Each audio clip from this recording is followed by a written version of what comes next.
عمران رضی اللہ تعالیٰ عنہ روایت کرتے ہیں کہ خدا کی قسم حضرت سیدہ عالم نے فرمایا کہ اس دن کے بعد تادم وصال کبھی میرے پیٹ کو بھوک محسوس نہیں، کھانے کو ملا یا نہ ملا مگر بھوک محسوس نہ ہوئی۔ دوستو یہ چند واقعات ان کے زہد کے، ان کے مجاہدے کے اس لیے عرض کیے تاکہ پتہ چلے کہ سیدہ عالم یوں ہی سیدہ کائنات نہیں بن گئی۔ حضور نبی اکرم صلی اللہ علیہ وسلم کی سیرت طیبہ کا عکس آپ کے آئینہ کردار میں منعکس ہو گیا تھا۔ ام المومنین حضرت عائشہ صدیقہ رضی اللہ تعالیٰ عنہ فرماتی کہ ان کا چال چلن اپنے ابا حضور کی طرح تھا، ان کی بول چال حضور کی طرح تھی، گفتگو میں لب و لہجہ حضور کی طرح تھا، ان کا اٹھنا بیٹھنا نشست و برخاست حضور کی طرح تھی، ان کی قد و قامت حضور کی طرح تھی۔ اور جب آقا کا وصال ہو گیا تو ہم حضرت فاطمہ الزہرا کو آتے ہوئے دیکھتے خدا کی قسم حضور کی رفتار یاد آ جاتی، ان کی گفتگو سنتے حضور کا لب و لہجہ یاد آ جاتا، سیرت حضور کی مل گئی تھی، کردار حضور کا نصیب ہو گیا تھا، ایثار حضور کا نصیب ہو گیا تھا، زہد و ورع حضور کا عطا ہو گیا تھا، قربانی مجاہدہ حضور کا عطا ہو گیا تھا۔ اور سیرت و کردار فاطمہ کا یہ عالم تھا کہ خود تو زندگی فاقوں میں بسر ہوتی، اور جب کبھی جو کے چند لقمے بھی میسر آ جاتے اور دروازے پر سائل آ جاتا منہ سے لقمہ بھی نکالتی سائل کو دے دیتے۔ حضرت علی کرم اللہ وجہہ الکریم مزدوری کر کے ایک یہودی کا باغ اس کو پانی دیتے رہے سینچ کر، تھوڑی سی مزدوری ملی، اس سے کچھ جو لیے لا کے گھر دیے۔ حضرت ابن عباس رضی اللہ تعالیٰ عنہ روایت کرتے ہیں آپ نے اس سے روٹی پکائی، 3 حصے کر لیے جو کے۔ یہ میں ایک دوسری روایت بیان کر رہا ہوں، ایک روایت پہلے بیان کی ہے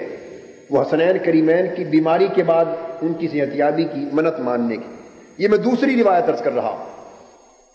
اس جو کے آٹے کے 3 حصے کر لیے، پہلے سے روٹی پکائی، اور جب تیار ہو چکی تو دروازے پر ایک مسکین آ گیا، اس نے سوال کیا کہ میں کئی پہروں سے بھوکا، اے بنت رسول خدا کے لیے مجھے دے دو۔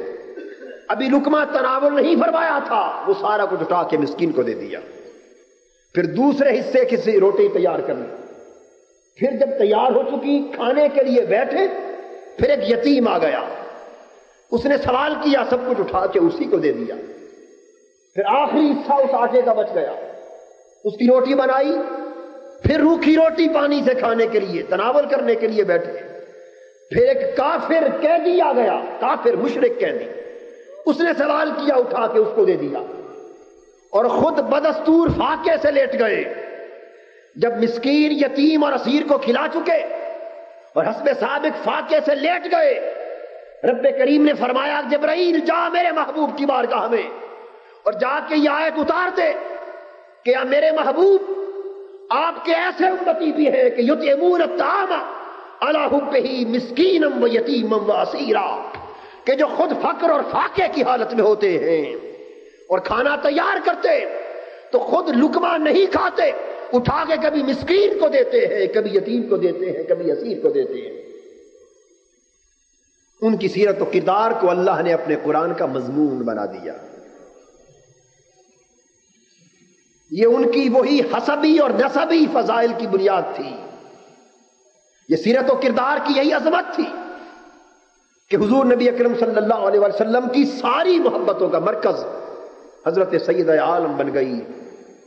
اور یہ شرف ان کے حصے میں آیا کہ اوروں کی اولاد اور نسل بیٹوں سے چلتی ہے، مگر نسل مصطفی سیدہ عالم فاطمہ الزہرا سے چلی۔ سیادت کے سلسلے کے آغاز کا شرف سیدہ عالم کو نصیب ہوا،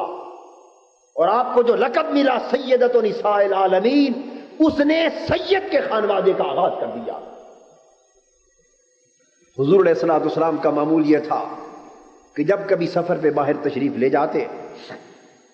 سب سے ملتے اور آخر میں سیدہ عالم کے گھر تشریف لے جاتے، اور آخری ملاقات ان سے کر کے انہیں پیار دے کر پھر سفر پہ روانہ ہوتے، اور جب سفر سے واپس آتے تو مسجد نبوی میں آ کے 2 رکعت نماز نفل ادا کرتے،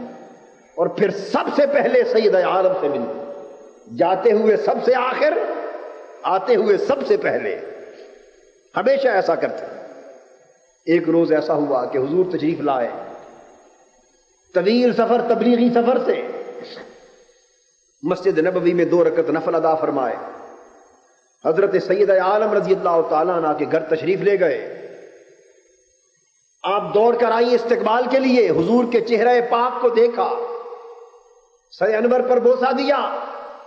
اور چہرہ اقدس دیکھ کر رو پڑی، ہچکی بند گئی۔ سرکار دو عالم صلی اللہ علیہ وسلم نے پوچھا، فاطمہ رضی اللہ تعالیٰ تجھے کیا بات رلا رہی ہے؟ عرض کی، ابا جان، گلاب کی پنکھڑیوں سے زیادہ نرم و نازک چہرہ آپ کا تک رہی ہوں۔ آپ سفر سے پلٹے، آپ کے چہرے پاک کا رنگ مبارک متغیر ہو چکا ہے، بال گردآلود ہیں، کپڑے پھٹے پرانے۔ اللہ کے دین کی تبلیغ میں اتنی مشقتیں حضور نے برداشت کرنا شروع کر دی، حضور آپ کی حالت دیکھ کر میں رہ نہیں سکی اور رونا آ رہا ہے۔ آقا نے فرمایا، فاطمہ، تیرے رب نے تیرے باپ کو یہ ذمہ داری عطا کر دی ہے کہ روئے زمین پر اینٹ اور گارے کا کوئی مکان اور سوتی کپڑے کا کوئی خیمہ ایسا نہ رہے جہاں رب کا نام نہ پہنچا دیا جائے۔ اور اللہ کی عزت کی قسم، تیرے رب کا دین اس جگہ پہنچے گا جہاں جہاں دن اور رات پہنچے ہیں۔ تو جب اتنی مشقت کی ذمہ داری ڈال دی گئی ہو تو ایسی حالت کا ہو جانا تو امر لابودی ہے۔ یہ آقا دو جہاں کی وہی پیشین گوئی تھی کہ آج شرق سے غرب تک کرۂ ارضی کا کوئی ایک خطہ ایسا نہیں ہے جہاں آقا دو جہاں کے دین کا پیغام نہ پہنچ چکا ہو۔ حضور نبی اکرم صلی اللہ تعالی علیہ وسلم کی بے پناہ شفقتیں آپ کو حاصل تھی، اس لیے آپ کو آقا دو جہاں صلی اللہ علیہ وسلم نے بدعۃ منی کا لقب دیا کہ فاطمہ میرے جگر کا ٹکڑا ہے۔ اور ایک مقام پر آقا نے فرمایا کہ فاطمہ کا یہ اللہ کی بارگاہ میں قدر و منزلت ہے کہ ان اللہ یغضب لغضبہ ویرضی لرضاہ، کہ اگر فاطمہ کسی سے ناراض ہو جائے تو رب بھی اس سے ناراض ہو جاتا ہے، اگر فاطمہ کسی سے خوش ہو جائے تو خدا بھی اس سے خوش ہو جاتا ہے۔ اللہ نے اپنی رضا اور اپنی ناراضگی کا سبب اور مرکز سید عالم رضی اللہ تعالی عنہ کو، اور صرف ان کو نہیں، ان کی اولاد کو بھی بنا لیا۔ فرمایا الحسن والحسین سیدا شباب اہل الجنہ، من احبہما فقد احبنی ومن ابغضہما فقد ابغضنی۔ فاطمہ ہی نہیں، اس فاطمہ کے بیٹے حسن اور حسین بھی وہ جنت کے جوانوں کے سردار ہیں، یہ جنت کی خواتین کے سردار ہیں۔ جو حسن اور حسین سے محبت کرتا ہے وہ مجھ سے محبت کرتا ہے، جو ان سے بغض رکھتا ہے وہ مجھ سے بغض رکھتا ہے۔ حضور نبی اکرم صلی اللہ علیہ وآلہ وسلم بڑی رازدارانہ گفتگو، وہ راز کی باتیں بھی آپ سے کرتے جن کے سننے کا کسی اور کو شرف نصیب نہ ہوتا۔ حضرت عائشہ صدیقہ رضی اللہ تعالی عنہ فرماتی کہ حضور کے ایام وصال قریب تھے، ہم سب ازواج گھر میں بیٹھی، سید عالم تشریف لائیں، حضور کی بارگاہ میں حاضر ہوئی، آقا نے اٹھ کر پیار کیا، اپنے پاس بٹھا لیا، ان کے کان میں کوئی بات کہی، حضرت سید عالم رضی اللہ تعالی عنہ رونے لگی، بعد میں کوئی اور بات کہی، پھر آپ ہنسنے لگی، مسکرانے لگی۔ ہم نے پوچھا فاطمہ رضی اللہ تعالی عنہ